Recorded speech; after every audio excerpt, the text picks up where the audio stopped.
আমি এমন দেশ তৈরি করতে চাই যেখানে সবকিছু সুন্দর থাকবে এবং সবাই সবকিছু মেনে চলবে। দেশের কাজে ওকে নিয়োজিত করতে পেরেছি, এটা আমি খুব মা হিসেবে খুব গর্ববোধ করছি।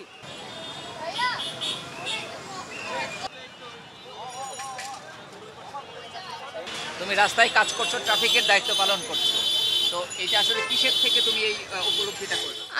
আমি উপলব্ধি করেছি আমি আবু সাইদের ভিডিওটা দেখার পর থেকে আমি নিজেকে নিয়ন্ত্রণ করতে পারিনি, সেই জন্য আজকে আমি দেশ যেমন স্বাধীন করেছি সেই জন্য নিজকে আমার গড়ে তুলতে হবে, সেই জন্য আমি আজকে এখানে এসেছি।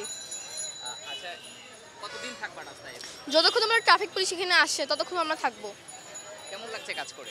জি, অনেক ভালোই লাগছে।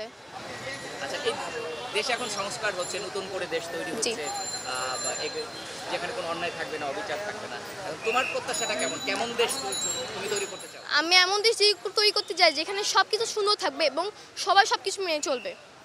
আমার অনেক আনন্দ লাগছে, গর্ববোধ করতেছি যে আমি আমার সন্তানকে এই জায়গায় নিয়ে আসতে পারছি এবং দেশের কাজে ওকে নিয়োজিত করতে পেরেছি, এটা আমি খুব মা হিসেবে খুব গর্ববোধ করছি। আমার অনেক আনন্দ লাগছে, খুশি লাগছে। যখন সংগ্রাম চলছিল, আন্দোলন চলছিল, তখনও নিয়ে এসেছিলেন।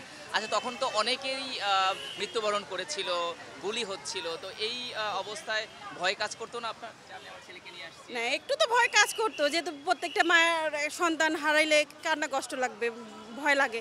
আমি আমার বাচ্চাকে এই জন্যই একা একা ছাড়ি নাই, যাতে আমার বাচ্চার কোনো বিপদ আপদ হলে আমি সেভ করতে পারি। এই জন্য দুটা বা সন্তানকে নিয়ে দুইজনের ধরে আমি এই আন্দোলনে অংশীদার হয়েছিলাম। ইনশাল্লাহ। জি, অনেক খুশি, অনেক আনন্দিত এবং গর্বিত। আমি যে আমার বাচ্চাকে এই সংগ্রামের সাথে অংশগ্রহণ করাতে পেরেছি, এই জন্য আমি খুব গর্ববোধ করি এবং মা হিসেবে আমি খুব প্রাউড ফিল করি যে আমার সন্তান এই দ্বিতীয় যুদ্ধে অংশগ্রহণ করতে পেরেছে। এবং আমরা তো একত্র যুদ্ধ দেখি না, আমিও দেখি না, আমার বাচ্চাও দেখে নাই, এবং একটা যুদ্ধ, এই যুদ্ধতে আমরা অংশগ্রহণ করেছি। ছোটবেলায় আমরাও গল্প মা নানি দাদিদের কাছে গল্প শুনেছি, তখন ভাবতাম যে আমরা যদি এক সময় যুদ্ধ হয় আমরাও এক সময় যাবো।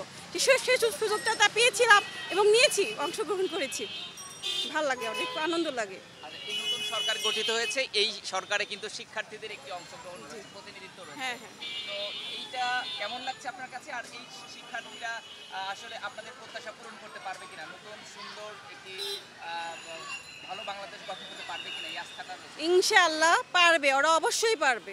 কেন পারবে না? এত বড় একটা কাজ যদি করতে পারে, বুকে তাজা রক্ত যদি দিতে পারে, তারা কেন এই কাজটা করতে পারবে না? তারা অবশ্যই পারবে এবং আমরা আছি তাদের পাশে গার্জিয়ান হিসেবে।